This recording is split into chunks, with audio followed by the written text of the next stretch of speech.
Okay, and it's also, you can start whenever you want to, Sean. It is recording. Is Dorothy on? I did see Dorothy. There she is. Good.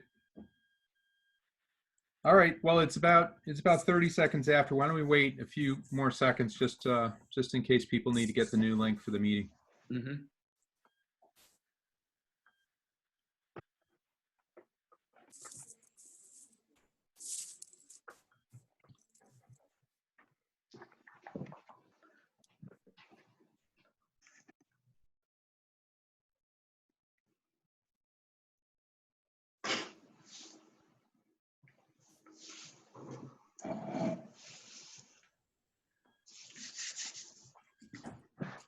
All right, let's call to order. So, welcome. Do we want to do the Pledge of Allegiance, or are we going to skip by that? Well, it's not in the agenda, but yeah, that's right. It wasn't in the agenda. Okay. I mean, well, maybe if you guys want to next meeting, I'm more than happy to put it in. And all right, sounds good. We'll have that for next meeting. We'll get even more normal. Okay. All right. So just want to read a brief statement. The Chair's statement on remote participation. The Governor's executive order has suspended remote participation requirements in a few cases, so that allows us to do remote meetings and votes via roll call in the school committee meeting. So now let's move on to approval of the agenda. Can I have a motion for approval of the agenda, please? Motion to approve the agenda. Second. All right. All those in favor with a roll call vote. Sean Nicholson, aye. Dorothy Skelly, aye. Carrie Lawrence, aye. Lee Martin, aye. Lee Martin, aye. Vicki Ludwigson, aye. All right. I got everybody. Good. All right. So unanimously approved. Now we move on to a motion to approve the minutes of the open session of March 23rd, 2020. Can I have a motion for that? Motion to approve the open session minutes of March 23rd, 2020. Second. All right. Vote with a roll call. Sean Nicholson, aye. Dorothy Skelly, aye. Carrie Lawrence, aye. Zetter, aye. Lee Martin, aye. Vicki Ludwigson, aye. All right, very good. Then moving on, both approved unanimously. Moving on to the superintendent's comments. Joe? Actually, is Owen Brigham present? Joe, I just sent him the new link by email. Okay, and did you send him the password included? I got in without a password, but okay, so hopefully he has that. Okay, we can always add him on. Owen 445-658. Sure, yeah. Owen, okay, I'll do it. Owen reached out to me over the weekend, late last week, and even though we don't have him in the agenda, it would be wonderful if at some point, hopefully Owen will pop in and you can just make an amendment to the agenda, because he kind of wants to share a student's perspective with regard to this whole remote virtual learning piece. So I thought it'd be really valuable to hear from Owen. Okay. Yeah, that's excellent. Okay. I see an Owen in there. He's there. Oh, is he? Owen, go ahead. We'll make an amendment to the agenda. He's got to be unmuted. Yeah, you're muted, Owen. Can you hear me now? There you go. God, Yay. you can put on a jacket and a shirt. Don't worry, I'm wearing sweatpants too. The official uniform of Zoom from home. I got to be honest, Owen. I'm wearing my running shorts. See, I'll even see. Nice. Wave out. All right. So hello, and thank you so much for giving me the opportunity to present tonight. Thanks also for all that you're doing to make it possible for us to learn despite these difficult times. I'm usually here to update you on Nipmuc current and upcoming events, but given the circumstances, I'm here to provide you with insight into what it is like to be a student right now. Many of my peers are reporting that they are struggling to maintain a sleep schedule given the first few weeks many kids were staying up late and getting up late. Getting back into a more structured routine has been difficult for some. This hasn't really been a case for me because my family worked hard to maintain a looser but reasonable schedule with some structure. So that's been pretty helpful with the transition back. In terms of learning through Zoom, I'm having a little bit of a harder time taking in all that information than I would in a traditional environment. But what definitely helps is taking notes throughout the course of the Zoom, just so I can take it all in and look back on it when it's over.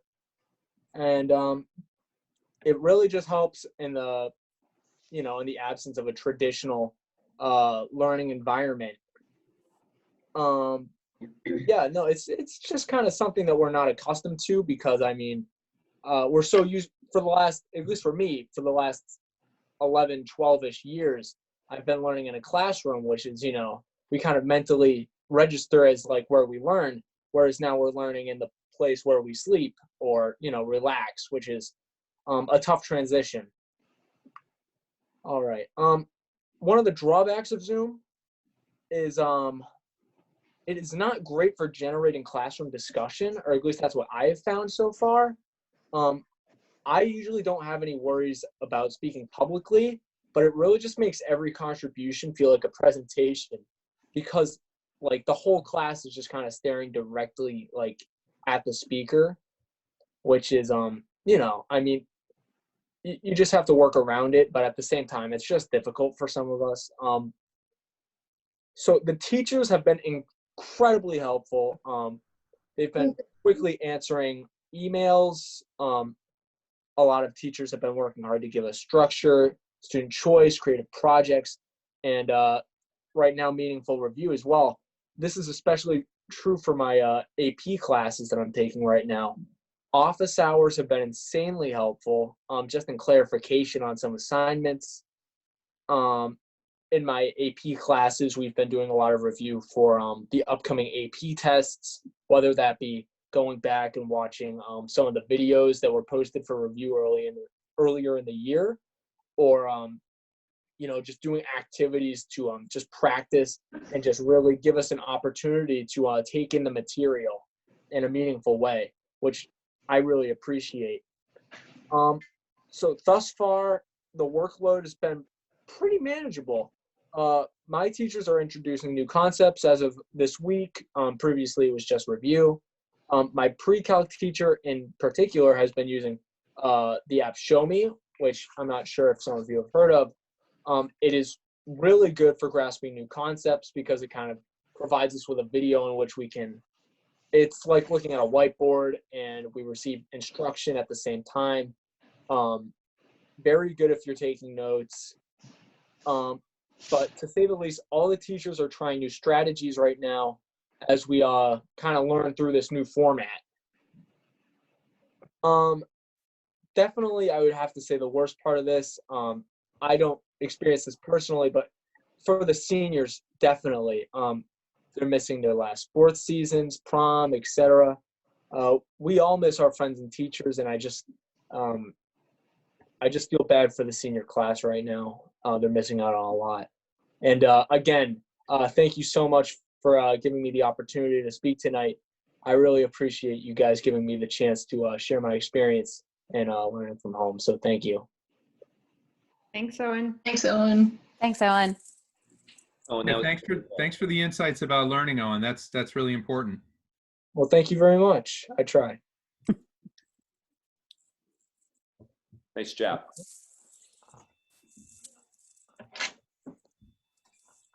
Yes, okay, so the next is the superintendent's comments now, Joe. Okay, thank you, Sean. Thank you, everybody, and thank you for our guests that are here now. What I'm going to do really briefly is I'm going to go over, first and foremost, what we're looking at with regard to the MURSD remote learning plan, which we went into effect today, April 6th. I had the opportunity last week on Friday to first do a town hall for our staff, and then we had a town hall Saturday morning for our parents. We had approximately 200 people in attendance Saturday morning, which was terrific, and had a lot of wonderful questions because there's a lot of specifics in this to drill down. So what I'm going to do is, just so you can see this and we're not in my conference room or the PDC, I'm going to share my screen with all of you, and I'll just walk you through some of the slides that I've put together, which could just kind of guide my thinking. But as all of you know, I'm just going to minimize you, is the rationale behind us putting together a plan really comes down to the necessity that, unlike where we were 2 weeks ago, where we just had that initial 3-week closure due to this crisis, the governor has called for an additional 4 school weeks through May 4th. But as we've talked about in the past, in looking at the trajectory of this virus and how it's playing out, we have to prepare for the reality that it's quite plausible that our closure will extend well beyond May 4th, and conceivably this might be the way that we end the school year. So with that in mind, the conversation that we had a couple weeks ago around just providing opportunities and practice to kind of keep things current for our kids, I think we have to pivot. And part of that pivot has to be providing instruction and some type of services to our students, and in providing instruction also being able to progress in the curriculum. And I say that with the obvious knowledge that the Mendon-Upton Regional School District is based upon 4 schools that are bricks and mortar, and it's based upon face-to-face teaching and learning. And we're on the fly shifting to a virtual environment. And, I say that knowing that there's going to be some distinction in how we can progress strictly in a virtual environment. So the plan, as we've rolled out, like I said, went into effect today, and really the philosophical underpinning of it is trying to strike a balance, because again, we're fully cognizant that we have a multitude of situations, a multitude of things happening in our homes. So we're trying to balance some real-time face-to-face interactions between our teachers and their students, but again, kind of a hallmark of virtual learning, that asynchronous learning, those asynchronous opportunities for our students. And again, the second balance is between being flexible and knowing, again, that our parents have all different types of circumstances happening, particularly for our younger students, our elementary grade students, where they might have parents working from home, they might be under the care of a caregiver, and so on. But also knowing that, almost as Owen alluded to, the need for having some type of structure, some type of modicum of scheduling happening. So the key piece here, and we got feedback over the last 3 weeks about levels of engagement, and it varied. But the key thing is, if we are to continue our operations as a public school district, student engagement cannot be optional, and participation cannot be optional. And we've tried to be very, very thoughtful about this, but we see the accountability piece based upon submission of work, and not necessarily saying, hey, you've got to attend 100% of all face-to-face remote learning sessions. Again, having that flexibility piece. So I shared with you in your packet the commissioner's recommendations that came out, I believe it was early last week, or it might have been the week before, towards the end of the week. And this is kind of in keeping kind of with a national conversation regarding student work. And because we're dealing with a multitude of circumstances and situations, the mindset is to move away from a grading environment in virtual learning with assessing work with a credit, no credit, or resubmit for credit designation. But in every case, our teachers giving high quality feedback to our students based upon their work. And obviously going along with that would be in giving a basic assignment, sharing some type of rubric or some type of scoring criteria that would be very, very specific in detailing the quality of work that's necessary for credit. So again, the accountability piece will be through the submission of work on a satisfactory basis. So our initial thinking was this, and again, if there's one word that I want to stress, it's flexibility. We were thinking at the secondary level, so specifically at MISCO and NIPMUC, having all grades for these days for terms 3 and 4 to be strictly on a pass-fail basis. The original end date for term 3 was this past Friday, April 3rd, but we're looking to extend that to April 17th. I should say, and again, things being flexible and things evolving, I know John and Marianne are working very, very hard to hear all points of view with regard to term 3. During my town hall on Saturday, there was some questions regarding, well, gee, you know, term 3, the kids had a certain amount of grades. There was a degree of concern, particularly from juniors who are already thinking about the college application process and so on. Why can't we have, you know, our regular numeric grades for term 3? I think John and Marianne are exploring all options right now. I know they had a terrific meeting with their counseling staff today. So again, I think we're looking for ongoing feedback. And again, if we need to make changes in our plan, we certainly will. I think also initially in our plan was the mindset of 3rd trimester at the elementary grades.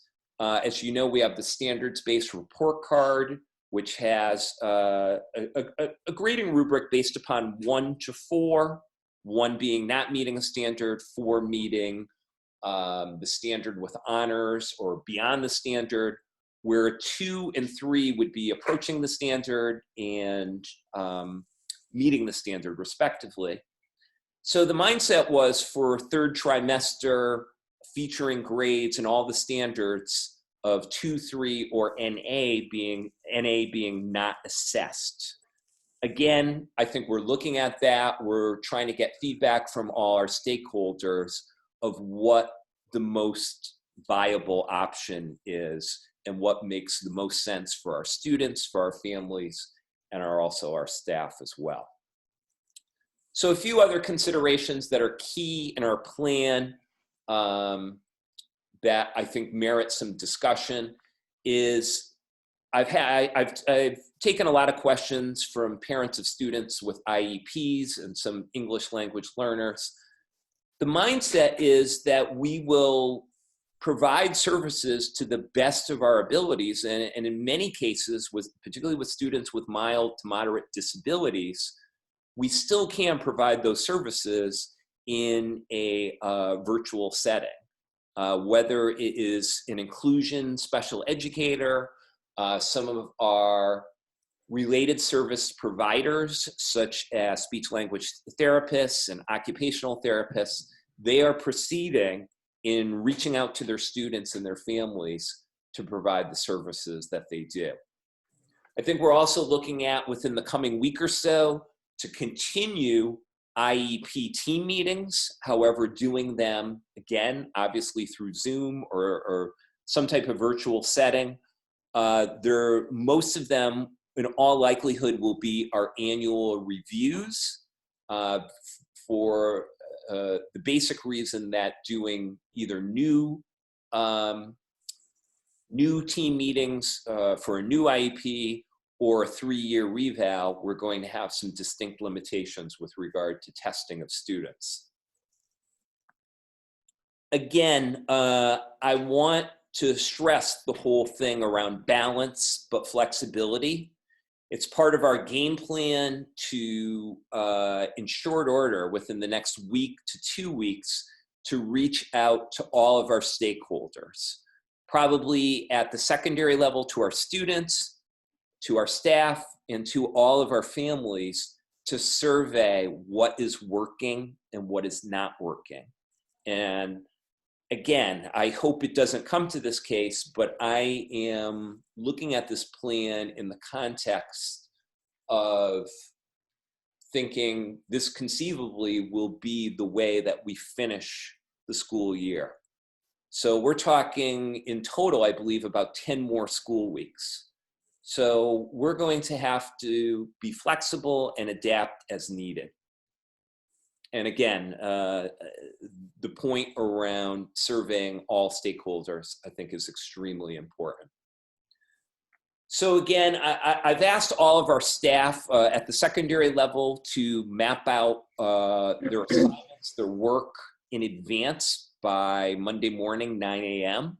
I know our elementary teachers are doing an exemplary job in kind of sending out something like a table or a grid to the families that kind of shows the different content areas and different work that they'll be assigning and different resources and so on. But the key, and I think we could have a great discussion about this, is having something that is a reasonable workload that's developmentally appropriate, you know, and thinking about Owen, you know, at the high school where he's taking AP classes and so on, that is a completely different situation than thinking about, you know, our kindergarten teachers or first grade teachers, and how much is doable in a virtual environment, and some of the challenges in, you know, working with younger children, and think about the whole notion of being able to attend and so on, and also the load that it is on our parents as well. So particularly of the little ones. So again, there's a lot of considerations here, and we are trying our absolute best to work with our families. As I said during our town hall, we will be issuing further guidance, particularly with regard to assessment and grading. I think particularly for our high school students and our high school families, there's a lot of questions of like, how's it exactly going to work with regard to melding a pass-fail system with, you know, numeric grades, and what are the implications for GPA and class rank and things like that. So we will have further guidance on that. And again, this probably should be the last bullet point, but it's not. But again, being able to be flexible and adapt this plan is something that I think is going to be absolutely critical to our success moving forward. I have got to give a lot of credit to Maureen, our assistant superintendent. She, again, has been doing a yeoman's job in updating all of the information, and all of the information about the plan is on MURSD now, no longer extended, now MURSDremote.com. And we've got a lot of our FAQs there, and we also have a Google form that anybody could fill out if they have some additional questions. But again, as we discussed 2 weeks ago, and then before that 3 weeks ago, when we started this journey with trying to move our operation to a virtual space, it's really about 3 core values that are part of our strategic plan, that are part of our district, that are really driving our policies, our practices, and our procedures in this remote learning piece. That first and foremost, our families and our community come first in our considerations. Yes, progressing the curriculum is extremely important, and trying to get our kids to continue achieving at high levels is also extremely important. But it really pales in comparison, particularly during this time of crisis, for what is happening in our community and what's happening in our students' families. And we always want to be very empathetic to that. And again, dovetailing from that is the whole notion that the foundational piece of our success is in the relationships between our staff and our students. That is equally sacred. And then the third core value, again, is continuing to reach out to our families, reaching out to our students to support them, to support their academic progress, but also to support their social emotional progress. So that's really what is driving our plan. I believe also in the packet I shared with you the actual plan. Again, I see that document as a dynamic document. It's subject to change, but again, in a very, very short order, we had a real need to get something out first to our staff and then to our families as well. So if I know that's kind of a lot in a very short period of time, but if you have any specific questions about the plan, I'd be more than happy to answer them right now. I had a question about the surveys. So I'm really happy to hear that that the students and the staff will be surveyed. And I was just wondering, like, will you be sharing those results with? Oh, absolutely. Yeah, so I got, I would say, considerably positive feedback about doing the town halls. I will continue to do those probably on Saturday mornings. And I think the district has been fairly effective in getting the word out so that you know, all parents will be able to access the survey, but then in the same manner, we will be able to get the results out to you as well. So it's my game plan that I believe our next school committee meeting is 3 weeks from tonight. And I'm sure we'll have something within 3 weeks to share as concrete data for you. Great. So just a note from me, I think what you've covered so far, Joe, it pretty clearly, it accurately reflects what I've been hearing as well, both from the high school experience, trying to understand how they're going to get qualifications for college in sophomore and junior year, and also in the burden that it puts on some families for getting all of their kids to keep up with the school work when they're confined at home. I think that those two, it's almost like it's a broad range of problems that our families are having in the community. So so I think you nailed it as far as describing that. So now the challenge is just going to be trying to adapt to all those different situations. Sure. And, you know, I've had some families reach out to me with regard to concerns about devices and number of devices. And, you know, it's been a multitude. You know, we've done a few all calls, you know, as we discussed a couple weeks ago. We've done some all calls where we know, particularly at the elementary level, you know, we feel very confident, obviously, because we've been one-to-one grades 5 through 12, that every student has a device, at least one device that is theirs. So our big concern has been at the elementary level, and in total, Dave Quinn has given out about 35 to 40 devices and another about dozen hotspots, mobile hotspots, over homes that there was concerns that they did not have high-speed internet. I've been getting a trickle of concerns, again, predominantly at the elementary level, where the concern is in the milieu of, well, I have a device with I have a laptop with a camera, but realize I'm a working professional and I'm working all day, and my kid can't hop on it, to have their morning meeting with their teacher or whatever.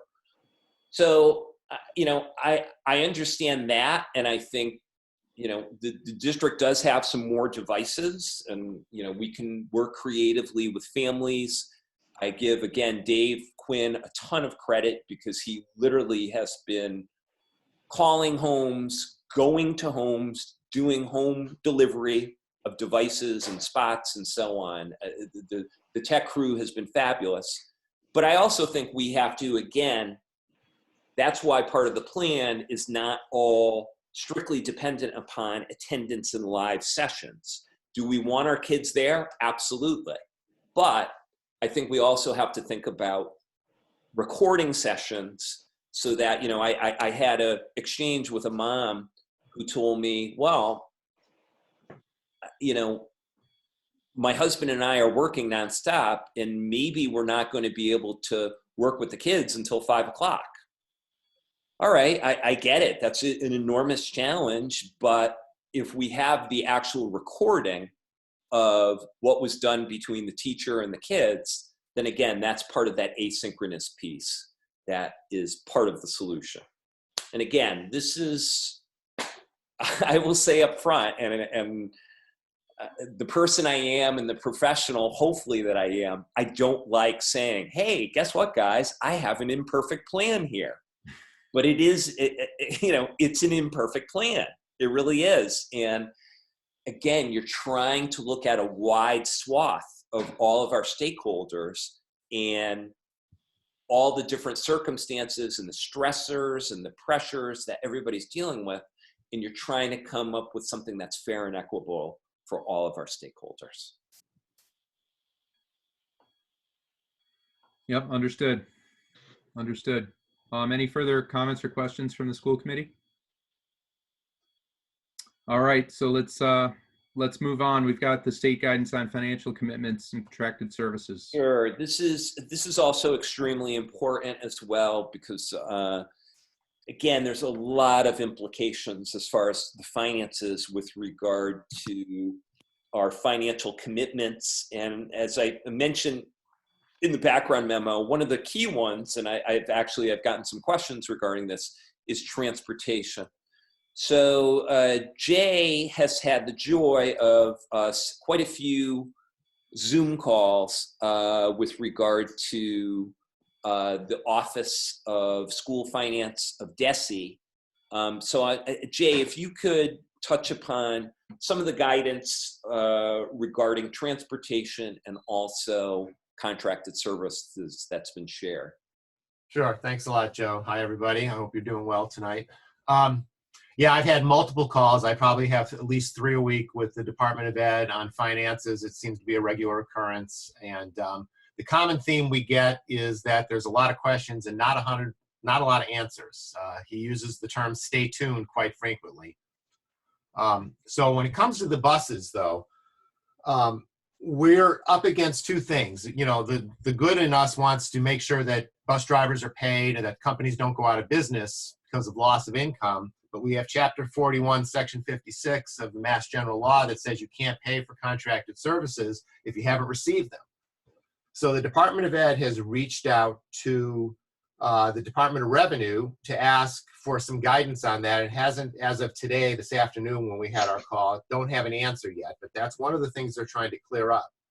But what was suggested through the Department of Revenue was, why don't all of you who use a specific vendor, for us it's Telstone, which would be Douglas, BMR, and ourselves, get together and negotiate an amendment to your contract that offers some form of payment, partial payment for your contract, so that you can then pay them and keep them solvent.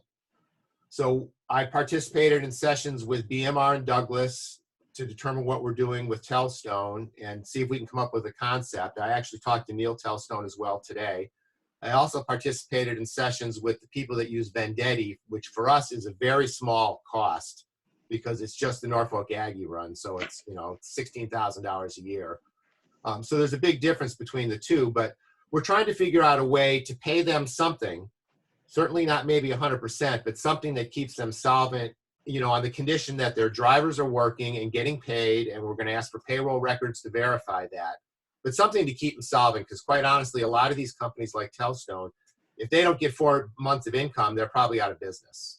They've got lease payments on their buses, they've got insurance, they've got drivers, they've got a lot of things, and one of the things that's come up is this time going into the spring is kind of their money-making time. It's not part of the contract, but this is when they do field trips in all the school districts, and there's a lot of athletic stuff that goes on. They make a lot of money on those side parts of the contract that aren't the main thing. So we've got to figure that out. We don't really have a solution yet, but we're talking to them about it. So that's where we're at with transportation. But if it turns out state law says, you know what, we don't care what you do, you can't pay it, then we're going to have to not pay it.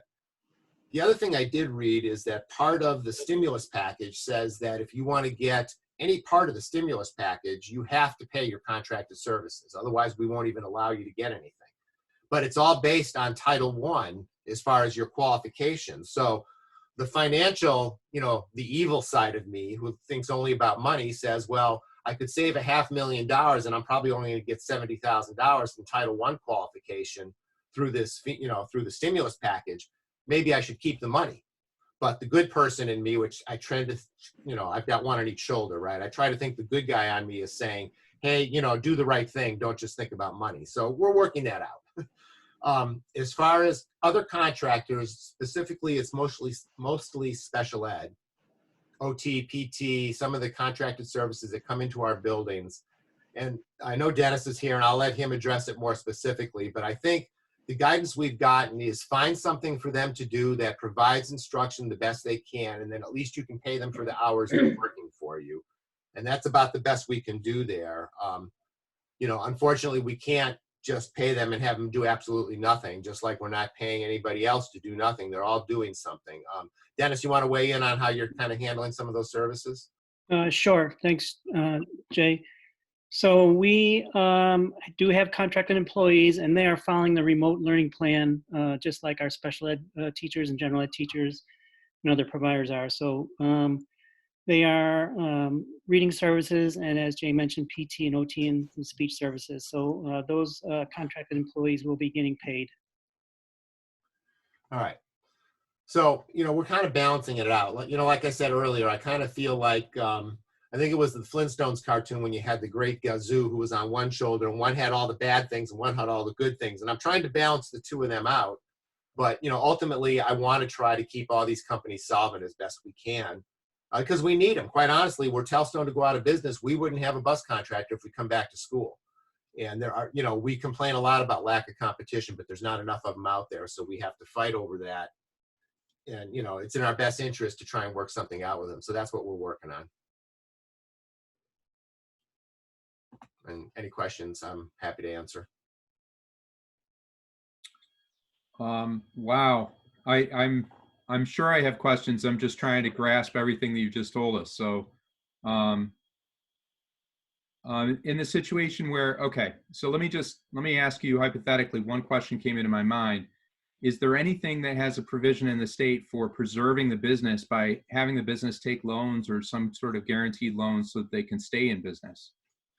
Well, I think all of these companies, they're all private contractors. They're all eligible for any of the stimulus package type incentives that there are for them to get loans. And that's part of the challenge is you don't want to pay them and then have them go and get something backfilled through the stimulus package and end up actually coming out better, right? And quite honestly, the message I have sent is as much as I want to help these people out, everybody in the world is losing something right now. I mean, we're spending money. People are out of work. People are, have been laid off. Everybody's taking a hit in this, and they're not exempt to it. They're going to have to take a hit as well. We want to help them as best we can, but, we can only do so much because we've got to protect our own financial interests as well. Because we've got some real challenges coming up that aren't related to this, but we'll probably get to them at some point. Okay, understood. A lot of questions there. Yeah, it's an awful lot to take in, to say the least. And it isn't as, I'm really appreciative that Jay kind of explained it like that, because it's not as simple as just saying, oh, there's no busing going on. There's no busing service. So therefore let's pull the cord on that. And that's not going to happen. It's not quite that simple. There's a lot more nuances there. Here's a question I do have, and we'll just take the busing component of it. So take Hopedale, for example, that has their own busing, Yep. company, whatever you want to call it, capability. How is that all being funded through the Chapter 70 funding and the other things they're getting from a town No, perspective, so or- if you recall, Phil, the only reason we get some funding is because we're a regional school district. Yeah. So Hopedale, like most municipalities, they actually charge their families a busing fee. Mm-hmm. So their unique challenge right now is, yes, they are saving money. It depends on, what they're doing with their drivers, whether they chose to lay them off or not. But I think one of their other challenges is going to be, are they refunding any portion or not refunding the fees that they collect for that service? Yep. But in addition to that, Phil, they, as a town, they either lease or own their own buses, and the drivers are employees of the school district. So that's part of their operational cost. Now, how that factors into what they get for Chapter 70, I don't know. Transportation is kind of one of those iffy things, but that's just one of their operational expenses. Just like for us, we have an operational expense to pay a contractor to do our bus services. Understood. Thank you. All right, well, I guess all I can say is just please keep us apprised of what's going on with that, because that seems like a tough nut to crack. Yeah, it's been enjoyable having these conversations. Okay. The next thing in my report, which is also important, but ultimately it's the decision of the school committee, seeing that you are the keepers of the calendar. But something that's come up in the district, but it's been a statewide issue, is the whole issue of Good Friday, your favorite topic, Phil, and April vacation. And we've got both already built in the 1920 calendar. And it's my recommendation, and it's been pretty much consistent across the Blackstone Valley, and it's probably right now about a 70-30 split across the Commonwealth, to actually take the April vacation along with Good Friday, which is this Friday. And the pros and cons of it, and there are the districts that are working through April vacation are doing it in the sense of, well, everybody's going to be home anyway, and let's build momentum in what we're trying to accomplish online and so on. And I completely understand that mindset. However, I kind of look at it a little bit differently. I look at it from the perspective of, I've gotten a lot of feedback about people just kind of being fatigued, and moving to a virtual environment is a different type of fatigue versus, wow, I've been in school for 8 hours today and it was a long day with kids and so on. So I think 2 or 3 things. I think the break will be welcomed probably by most stakeholders. Secondly, going back to that surveying piece, if we can use that week to get some valuable feedback, and if we need to retool on week number 3, we've got that natural break. And I'll go glass half full and being optimistic that, say, perchance we could get in maybe around June 1st and so on. That would actually give us more time physically face-to-face with our kids. So for those reasons, it's my recommendation to keep things status quo with regard to the already approved 2019-2020 calendar. I don't know if the committee wants to have a discussion about it and so on, but I've had extensive conversations with many stakeholders within the district and also all of our neighboring superintendents. And that, for the most part, is the consensus viewpoint, which I just represented to you. I mean, for my part, I like your logic. I think that's very sound. And having the ability to get back in touch with the kids at the school at the end of the year would be fantastic if it comes to that. That would be wonderful. Yeah, you know, and some districts have said, well, our last day is the 22nd, and we'd prefer it to be the 15th, so we could end this virtual thing sooner. And not exactly a glass half full kind of mentality, but it would, you know, in the event that we, you know, and I've had many conversations where people said, you know, it would be really, it would be great if we had a week or 2 weeks with the kids, and somehow we could come together and there could be some type of closure. Now, again, I think we could debate it all night whether or not that's going to happen, but we'll see. When are you going to get the survey results? Is that going to be actionable by next week? I'm thinking probably we'll put something out by midweek next week. And that way we would have something. And again, it would be a short survey window of probably about 72 hours. And we would really promote it very, very heavily, so that at a minimum by the start of vacation week, we would have something in our hands, quantifiable and actionable. And realize we're already starting to get feedback from all stakeholders, even before we started the plan today. And I think we are very seriously and very actively looking at different components, and particularly components around assessment and grading and so on. It sounds like a good plan. I agree with what you're saying. Thank you. And I think the last item, per usual, this is something that doesn't change, even the virtual environment. You should have in your packet the FY20 operational budget year-to-date expenditure report. Jay, do you have anything that you wish to highlight? Yeah, it's been really calm and quiet. There's not a lot going on. No, as far as the budget goes, the only thing I can fill you in on is we are, in essence, putting a freeze on all ordering of any instructional supplies, because quite honestly, I don't see the point at this point, unless it's related to online learning, in which case we will do what we have to do. I think we're going to realize a little bit of a savings there, not a lot, a little bit. Like I talked about earlier in relation to the bus, one of the things we're probably looking at negotiating is if there's a savings to us, we might push that savings in the next year instead of this year, because quite honestly, we have the budget this year. Next year is still a big unknown. So one way or the other, we want to try and make it so that we can get the impact for anything we save into next year's budget to offset what we're projecting to be probably a reduction on state aid and some real difficulties going ahead. But as far as this year goes, we're doing fine right now. Phil, do you want to put any pressure on Jay for the snow removal budget?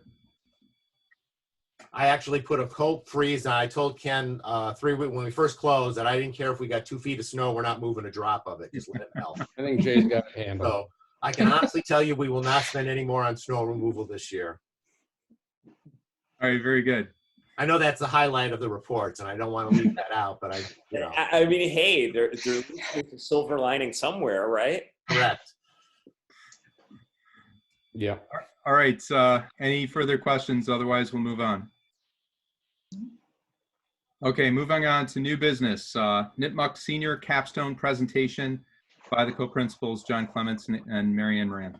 I think what we're going to do is we're going to table that item for this evening.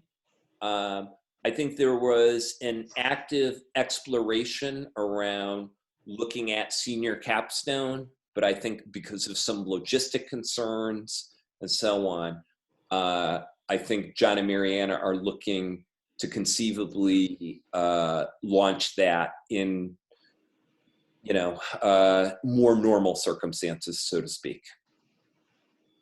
All right, very good. So is that, was the agenda item for the questions and discussion about the capstone project, Joe, or is it general? No, it's just general. I think we kind of did it organically through every item, but I just included that in new business if there were any other outstanding issues or questions from the committee.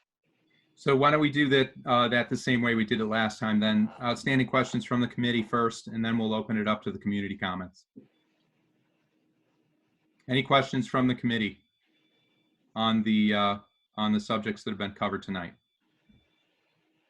I have a question. Is there any word about the Mcats status for this year? So unfortunately, Massachusetts seems to be dragging its feet a little bit, but I've been told and I've been assured that it's pretty much a done deal that there will be a moratorium on MCAS for this year. So if you recall, two things need to happen. We need to get a waiver from the feds. So the Secretary of Education issued a waiver a couple weeks ago, and Massachusetts has applied for it.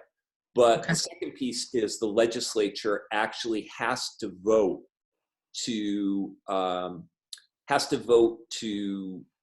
put the moratorium on, because MCAS is codified into state law. And I know in Governor Baker's plan, it's actually part of it. So I do. It's pretty much been told to me it's inevitable. Okay, thank you. Any further questions? All right, seeing none, why don't we open this up to community comments? Any community comments? I don't see any raised hands. Or just raise your hand, or you should have the ability. I think Beth is raising her hand. Beth, you can speak now, Beth.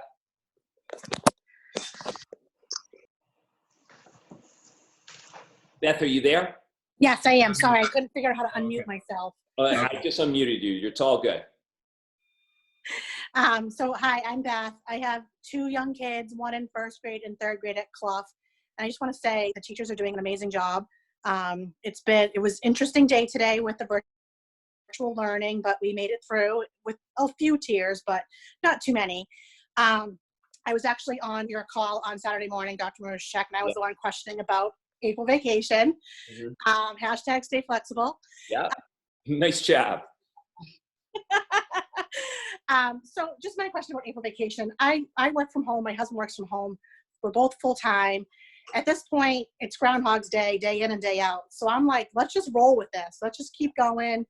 I get needing the break, and I really hope that we do go back to school in June so the kids can see their friends again and see their teachers again. And it would be nice if they could have just, a few weeks to be able to go to school and not be cut short. But like I said, it's like Groundhog's Day for me. So I rather just have them keep going. But I'm wondering, rather than just getting rid of April vacation altogether, is there any way we can maybe build in that we have Wednesdays off? So that way the kids have school a couple days, have a break day so everyone can breathe, teachers included, and then go back a few more days and have the weekend. That way you still get time off and you don't have to, it doesn't get chopped off at the end. So Beth, you're asking if we can have Wednesdays off for the remainder of the year. Is that the idea? Well, something, or 5 Wednesdays in a row. Yeah, because there's 5 days a week. So yeah, 5 Wednesdays in a row. I mean, hopefully we'll be back to school sooner rather than later, but just so that we can keep going.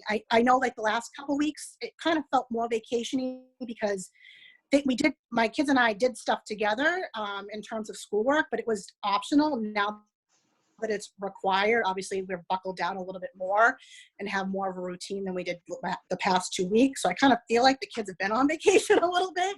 And it's definitely much easier to have a nice routine. I think that nice gentleman from Nipmuc said the same thing about, having that routine it was tough for his friends to get back into the swing of things. And it's like, all right, so let's ramp up and then, let's take a whole week off. And like I said, and I get everyone's different. I'm lucky that I work from home and that I can take a few hours out of my day and sit down with my kids and work with them. So I'm a little unique in my abilities to work from home, and it's not for everybody, but I'm just wondering if there's any thoughts to taking away April vacation, but giving it back in a different way. Well, the one thing that does occur to me is that, Joe, that takes away your ability to retool if you have any feedback after next week. It makes it more challenging. Yes, that's correct.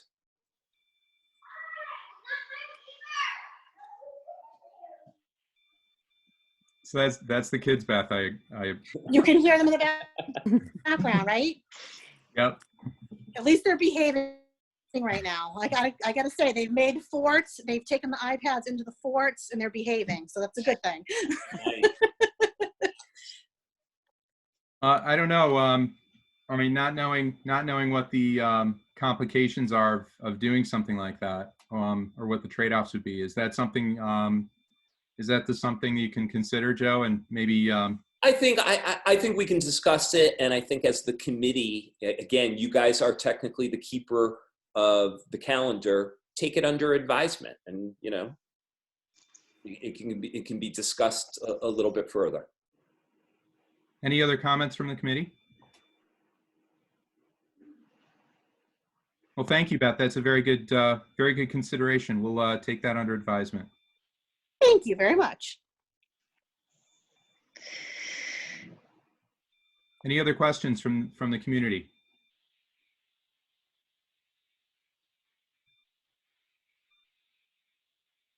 Oh, Carolyn. Carolyn, you are oh, wait a minute. One second, Carolyn. You should be unmuted now, Carolyn. Carolyn. Hello, Carolyn. Your hand is up. Carolyn, you're unmuted. Do we have a Carolyn? Bueller? Bueller?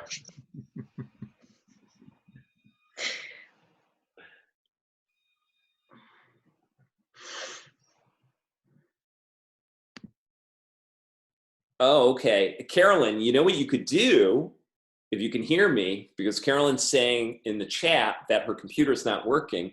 You could probably type a question or a comment or something to that effect if you can hear me and process everything.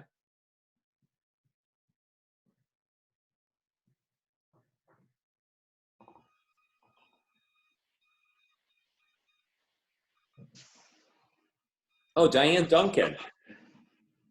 In the interim, we can hear from Diane Duncan. What do you think of that?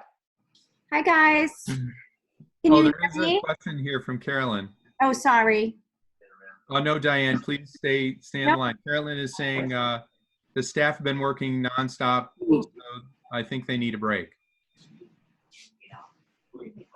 I think that's in response to the April break comment, if I'm not mistaken. Okay, Diane? So I just had a quick comment. I tried to join in on Jen and Paul's Zoom meeting from 4 to 5 today. Sure. I hopped on at about 4:05. Yeah. And I wasn't able to join because they had more than 100 participants. I didn't know if you received any feedback about that. I actually hopped on Mendon-Upton Moms and Dads, and I saw a whole long thread about it, and I actually piped in. Yeah, that's really, really unfortunate. The district account has a max of 100. However, my account has a max of 700. So what I will make sure if there's ever a school-wide meeting that whoever the is running it will just run off my account. That way it can accommodate everybody. Joe, if I could chime in here too. When I saw those comments online about how people couldn't get into that session, I reached out to Joe Lakeview to ask if it would be possible to maybe upgrade our principal accounts. And so he's working on that right now, and I'm going to be reaching out to them tonight. That way that doesn't happen again. I actually had the same experience, and I did not see the comments because I don't go on there, but why not? I was going to reach out to Paul and Jen to ask if the session had been recorded, which it sounds like it probably It hasn't was. been. Oh, it was. Okay, so can we just share the link? Like, so Yeah, Vicky, I'm on. It's Jen. How are you? Oh, hi. And Diane, we were trying to keep the riffraff out, so. I totally get it. I felt very blocked. So we did record it, and Raphael's going to send the link to the recording to all the parents. Okay, great. And then Thank we'll you. hold another one. We'll do it every Monday from 4 to 5, so people can join in, and we'll do more if we need to. Joe, if I could chime in, I thought that the account we had with the district was something that John had set up. I don't know if he's on this, but I think we increased it to 500 already. Oh, okay. I'm not sure. Mary Ann might know. I know her. I see her name, but I don't know. Yeah, I know. I know my personal account is 700. Yeah, I thought we would increase the district one to 500, but John is there. I see his name and he's unmuted, so let him say something. Yes, so at Nipmuc, we now have the expanded account, so I think we also can get up to 700 parents. Yeah, that's accurate. Yeah. So can I just quickly echo what Beth Devericks was saying? So I know that this is under discussion and the school committee will kind of listen, but I have heard that, and this is just a very general comment about administrators and teachers, not just in the MERSD, but in other districts as well, have been working harder, longer, and differently for an extended period of time. And I completely can appreciate why they're feeling it. And I thought that Beth's suggestion, because learning virtually, I think is challenging in different ways than, being on site. And I thought that was a really great suggestion. It's something kind of thinking outside the box, but it would give teachers and administrators, hopefully, a little bit of a break from the virtual world once a week. So I just wanted to chime that in. Thanks, Diane. No problem. Do we have any other comments from the community? This is like the most comments we've gotten in 3 years. Well, if you recall, it was about 5 years ago on March 9th when we had the open budget hearing. Oh, We actually had quite a few that night. that's true. I know that was a real long time ago, right? Before you had kids or anything, All right, I'm just going to wait a moment more if I see any other questions coming through. I don't see any right now. All right, let's move on. Any correspondence this week? We have none. All right, other matters not anticipated by the committee within 48 hours of the posted meeting. Anybody have any? None, then I want to mention future agenda items, updates relative to the MERSD remote learning program, April 27th, and then updates relative to graduation, end of year celebrations, etc. on April 27th as well. Next meeting is 3 weeks away, as you said, Joe. I don't know the date there, but April 27th. 27th, very good. All right, so at this time, we're going to roll call to executive session pursuant to MGL Chapter 30A, Section 21A, exemption number 3, to discuss strategy with respect to the memorandum of agreement with the MRTA, because doing so in open meeting would have a detrimental effect on the bargaining position of the committee. The committee will not return to open session. We're going to do this by going to a separate Zoom. So thank you all for attending. The school committee is going to go Roll to call. session now. Oh yeah, Roll call vote. need the thank you, Lee. You're welcome. That's You might actually need a motion. okay. Roll call vote. Sean Nicholson, aye. Dorothy Skelly, We aye. need a motion. We need a motion to do the vote. Well, I just did the motion. I'm sorry. Sean Nicholson, aye. Phil Desutter, aye. Vicky, Carrie. aye, and I'll also second the motion in case we need that. Carrie Lawrence, aye. Lee Martin, aye. Dorothy Skelly, aye. Okay, given that we've all voted aye, it's unanimous, and we will go to executive session. Thank you, everyone. Thank you. Thank you.